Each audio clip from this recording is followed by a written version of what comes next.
All right, welcome everyone. We're Semblance of Sanity. I'm Caleb. I'm Jacob. And we're here for Symphogear, Season 1, Episode 5. Tsubasa sang her grand song Final Aria and didn't die. Came close. She got killed. When she got killed. That's right. She didn't disintegrate, you know. So if they weren't disintegrated, then you can cast Revivify. That's right. She was also stopped from singing too long, which was helpful. Probably. But, yeah. See, okay. Every song, Jacob, has to be at minimum 2 minutes and like 2 seconds. Right. If you don't reach the chorus, then, you know. What's even the point of singing, right? Yeah. Yep. But we are in a situation now where Hibiki is training. Indeed. Getting prepped and ready. Yes. To be able to handle much, much more. With Genjiro and other people. Yeah. Yes, the power of his eyebrows can make anyone into an anime protagonist. That's right, but he cannot pass down the power of the eyebrows specifically. But you can glean from it. No, but you can step on top of them if you need to ascend to greater heights. Yeah. I mean, I've seen them. They're three-dimensional. Yep. Yeah. Unlike my waifus. So, y'all, without further ado, let's get into this. All right, everyone, now be sure to go check out the reaction portion of the video in the description below, then come back here for the discussion.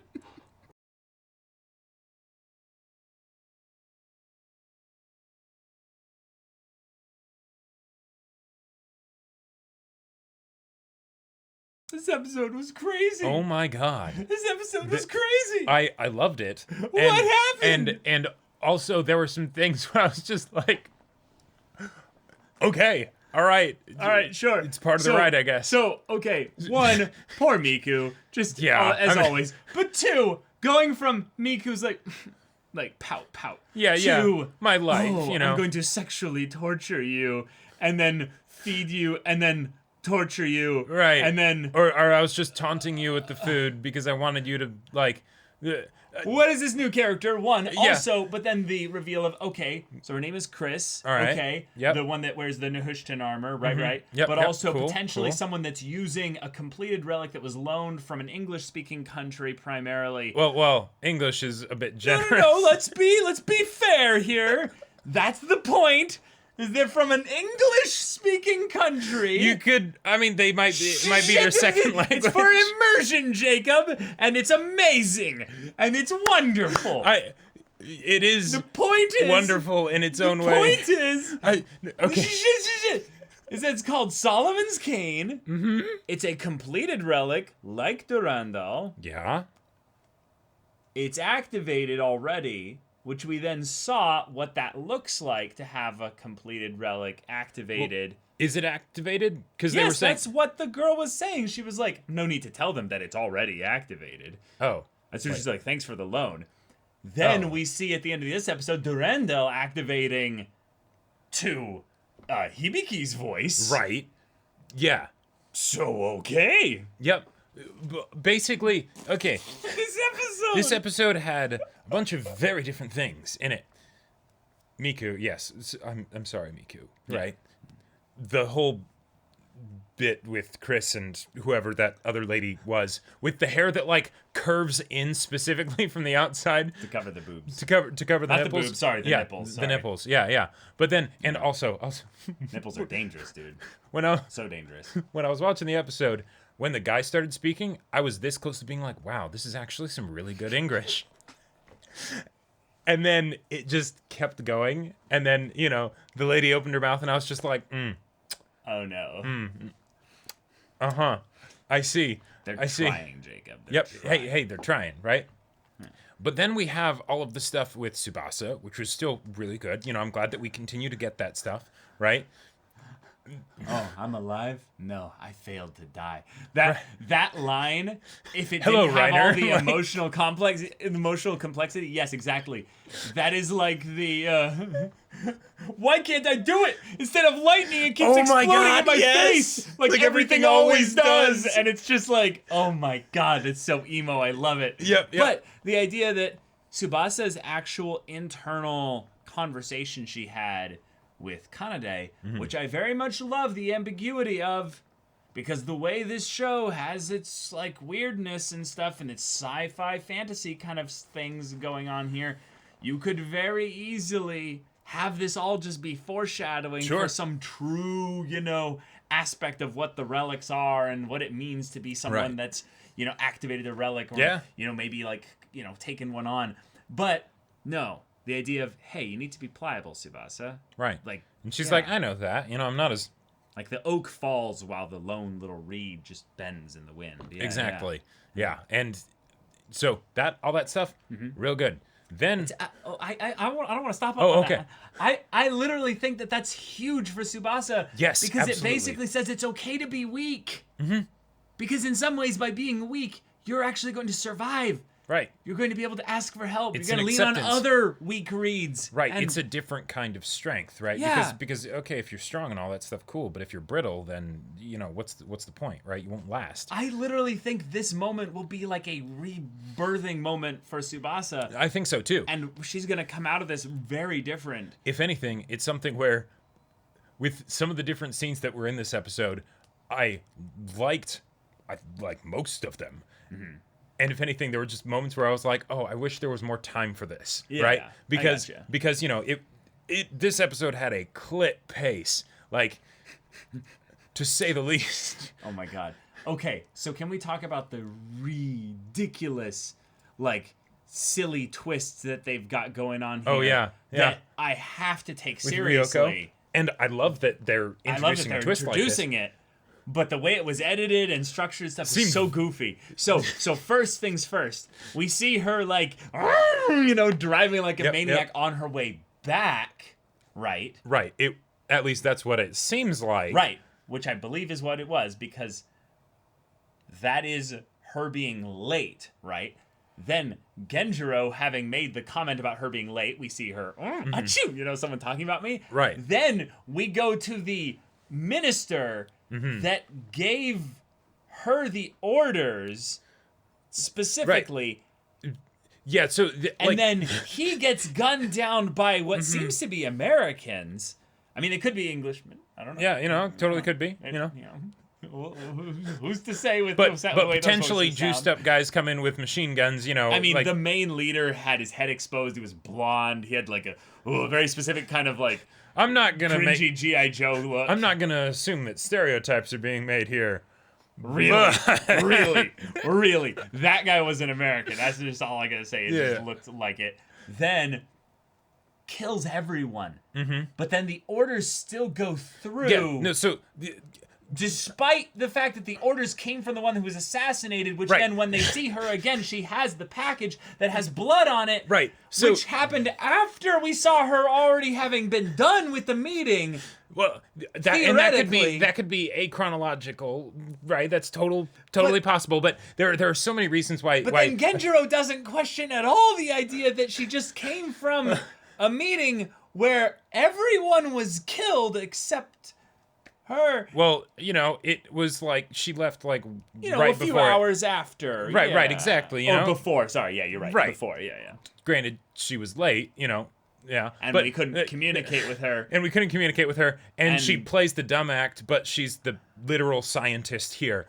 Right. And, but whatever. But then, so there's the whole thing of if the blood's on the case, then that means she went there. But if she went there, that would seem like she actually needed to get the instructions. Now, maybe, but it seemed implied to me that she was actually using fabricated instructions because she also went with a briefcase. She was shown with a briefcase at the very beginning of the episode when she was, like, going there. No. But it doesn't have to be that. All it has to be is that she got the orders. Right. Yeah, because took them out and replaced them with another one. Right. So then either way, she decided to use a box that had blood on it. Yep. And when coming into a secure facility, no one noticed the blood. And even putting that aside, if she's a mole, theoretically, she wouldn't need to tamper with the instructions. No. She just tells them what the instructions exactly. are, right? Now that part doesn't exactly work because the reasons why they're probably on a computer chip thing of some kind, a USB stick or whatever, is so that there's no tampering with what the orders are. Sure. In which case, In which case, why did she need to go there, or why did she need to be at the scene of the crime when it happened? You would think she would have wanted to be far away from it, so there wouldn't be blood or anything like that. I have using the blood so to tell many us, questions exactly in that regard. It is very lazily, I would say, put together. But the point is, I love that it's she is happening. A spy. Right, and I'm she is a all double for agent at the least, at the very least. Right. Now, we can't rule out triple agents, Jacob. Right. She is X greater than 1 agent. Well, right, of course. But she's also our Misato stand-in. So she can't actually be bad. But she could be, because you always knew that Misato was actually like doing some pretty sketch things, with regards to Shinji. But no, that's her personal problems. Her political affiliations have nothing to do with how fucked up she is in the head. Enough. But I did think that the part where it showed her specifically driving all crazy along the road. I was like, Misato. Right. I'm it's confirmation. Yes. Yep. It's good awesome. Right. It is good to know that we were right about you. Yeah. And the idea of like, hey, what if Misato was a traitor? I love it, right? Yeah. And then having her do her thing, but not actually get ousted. Great. Yeah, that's additional complications and fun like plot things that can happen as a result of this down the road. We are doubting currently the power of the red eyebrows. Genjiro sees all. He's aware that she's a spy. Yeah. And he's letting her go about her little game because he's like, what can you actually do against these? Although, to be fair, I wouldn't be surprised if his eyebrows, because they're so big and three-dimensional and potentially heavy, if they block some of his peripheral vision, so he might not be able to see the person sneaking up behind him with the knife. Metaphorically speaking. Metaphorically speaking, yes, of course. Yes. But okay. And the fact that, I also use my vision to go up for my peripherals. But anyway, yes. Yes. Really, really love the intrigue being the main plot follow-through, though, from previous episodes, though. Because we knew that people were after the stuff. Right. But the noise is getting downgraded as a threat dramatically, which means that we are very quickly headed towards the world where the main thing that they'll be getting into the mech suit armor for is to fight other people. Is to fight other human beings, which baby. Is arguably what was happening in End of But anyway, so... Well, of course. Yeah. But the point is, we're in episode 5. No, I know. We're in episode 5. And we already 5 seasons. And we already had the super suited main character pick up what basically seemed like it turned into Excalibur. It was I made the joke of the grabbing it and holding it up and everything, and when it went yellow, but then it transformed into a golden sword. It's like, okay, all right, here we go. And then the golden gets a Getensho. I swear to God, someone in English better say Excalibur at some point in oh my show. God, that would move my heart. We're literally dealing with what seems to be evil British people with regards to the people at the beginning. I have to now look up the translation for Durandal because I wonder if it's an actual sword in Mythos or if it's something that's just another name for Excalibur. I have no idea. I have no idea. But then on top of that, while we joked and stuff about the translation of the early scene, the fact that Chris is being tortured and manipulated and everything, that's a big deal. Yeah, it gives us a way to empathize with someone that's not a part of our main Zwei squad. But it's also a way that she could be brought into the main cast of characters as a non-antagonist, as an actual ally, right? While it might take a while to get to that point, that's a way that we can basically add to the idol group that is now forming with Zweiving, or not Zweiving's gone, but, with this new cast of characters, right? Which I'm all for, because, this show has 5 seasons. Let's let the cast get huge. Let's introduce more characters. Awesome. Way to go. And then on top of all that... we have the idea that Ryoko has powers. Yeah. And I'm guessing that... that's unique. Yeah. The lady that was doing the torturing and stuff probably also has powers. Very much. Could possibly have powers, hence the restraining and all of that stuff. Yeah. Now, the thing that I found interesting was that they mentioned that the Relic, Solomon's Cane, very much needed a lot of phonic gain in order to be used properly. Right. So, singing. But she used it by herself. She just went and generated a bunch of noise just casually. Oh. Which is interesting, I would say. Huh. Because, one, it means that wielding a relic might not be as... binary? Like... Well, it might not be as possessive as we originally thought. Yeah, because when... that it's not that it's their relic or her relic. Well, or, and one of the things they mentioned is that the with the fully awakened relics is that people other than like the Gia user could actually utilize it. Yeah, and I think that that's the point that's weird, and that the story is setting up for Hibiki, is that Hibiki is I feel like the one that's activating things in a possessive manner. The way in which she literally is possessed almost of sorts by the relic when she grabs the sword and her eyes start bulging and like lightning arcs across it, and then we go and see the demon like form animalistic of sorts, side of it, red eyes and dark shadow all over, and it's just like we see Chris just be like, nah, fuck that, I'm out, Right. like, I'm good. Nope. But contrasted though, we see our scientist looking very happy. Yeah. Not just happy, but like giddy with the idea of, oh my God, I get to observe this. Yep. Oh, this was so worth it. Even though I didn't get to fulfill my mission, transport operations didn't go as planned, Right. I love how Hibiki is so oblivious. So not just oblivious, but so obviously oblivious, right? Like course. reliably oblivious. Yeah. That she's like, yeah, I'll just do this call now when it will be the least suspicious, because then, she's right there, but no one else, So there we go. I'll just tell him, it's a bust. There you go. And Hibiki will just be like, oh, yeah, that makes sense. She's calling command, Yeah. Yep. But also, she saw what you did. She did. She saw what you did. Mm-hmm. So, you also said, we should just leave it here. I think Hibiki is the kind of person who is oblivious enough to mention that stuff again to someone like Genjiro, and it would probably and not see it as anything weird, but just be like, when we were there, she said something like we should leave it there. I mean, she must have been really distressed to be able to say something like that. And then Genjiro's like, "Nani the fuck?" His eyebrows suddenly grow 3 sizes, and he's like, "Say that again." I will now go deal with her. Right. Yes. Let me, my eyebrows guide me. I kind of really want there to be a point corruption where Genjiro, with his, fists of fury that block Tsubasa's crazy super attack, even though he doesn't have any Symphogear from what we can see, goes up against... He uses the Symphogear in his heart. That's right, in his eyebrows.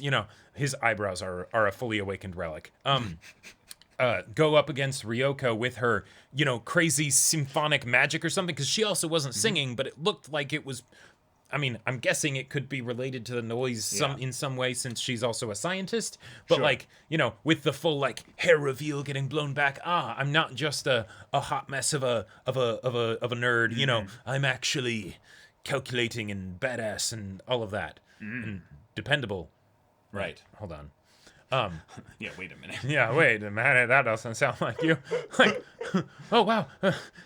Speaking of dependable, I loved the silly part where she tripped while singing. And oh my God, that was the great. Lyrics of the song. Yes, having the main character of the cute girls doing, in this case, badass things, be like a klutz or an airhead or whatever. That's something that I've seen a few times, right? It's not uncommon. It's not uncommon. But as far as the trope of the main character trips and is like, oh, feel bad for me, the fact that it's during a fight when she's like, badass transformation, I'm going epic to... song. Epic song. She's singing. Right, and I've been training, I'm going to murder the shit out of these things. And that was And the reveal awesome. That it was the heels... Yes. A bit of rubble. Yes. And she's just like, no, fuck these heels. And Yeah, then kicks them off. Right. And Why are just these grinds even them. here? And No I'm capes. I'm like, yes, exactly. Yeah. That is so freaking meta. It's so simple and it's so nothing of a thing to do. But it's a joke that follows into a meta joke. Right. And I'm just like, yes. In the middle of an action In the scene. middle of an action sequence, I'm like, yes, I love Awesome. this. Thank you. Like there. That was hilarious. for all the things that I was kind of laughing at in this episode. Yes, exactly. I also just love laughing with this show, and I'm along for the ride. Right. You know, Me too. whatever kind of crazy shit you want to pull. Yes, have the Ryoko like double agent thing get convoluted as hell. Sure. Like let it happen. Live it up. You know, like lean into it. Let her be lovers with torture lady. like they're like Sure. they're like secretly in on this together, or that they're actually like ex-lover rival spies. Right. They're from different areas and they're both trying. They don't have to be part of the same organization. Nope. You know, like now, granted, they're probably connected because she's a traitor and her traitoring led Chris to that location. So, you know, probably connected, but probably. Yeah. Oh my god. But that's all that, and this show is bonkers nutso. So I want more of it, and Me too. Well, if you want more of it, go check out the link in the description below for our Patreon. You can get an early access there. You can watch full-length timer reactions there, and any level support gets you access to our Discord, where you can chat with us and the community there about this show, about anime in general, and also be sure to check out our Twitch channel. We stream every weekday. The info's in the description. Yeah, so if any of that interests you, we'll see you there. But until then, we're Semblance of Sanity. I'm Caleb. I'm Jacob. And we'll see you all next time.